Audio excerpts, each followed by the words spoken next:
March 2nd. Stand on your covenant. We read about a woman standing on the moon in Revelations 12:1. This woman shows the church of God or every individual believer. The moon stands for the grace of God and feet for our covenants and dedications. Standing on the moon therefore shows that when we stand on our dedications, we will have grace in our lives.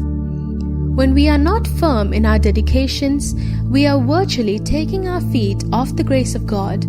So, child of God, hold on to your dedications to have grace to be perfected and found as His bride. According to your calling, you must make covenants with God.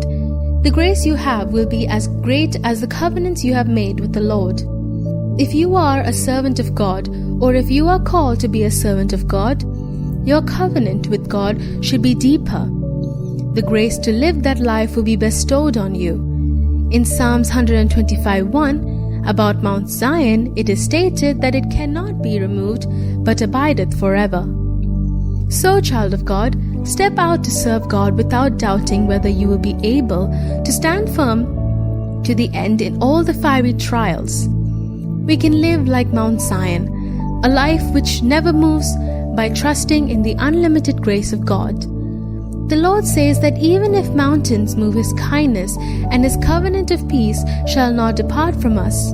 If we do not depart from our covenant with God, His kindness or grace will not depart from us. This is the secret of a victorious Christian life.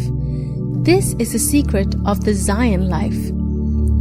About the Zion saints, the psalmist says that they go from strength to strength in Psalms 84:7. Because of the strength of their covenant, because of the abundant grace that flows through this covenanted life, the way of Zion is not a narrow way, but a broad way.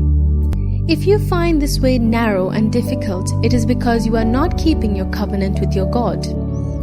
I never will my love withdraw, for oh, I love thee more and more, and thy undying love for me shall be my theme eternally.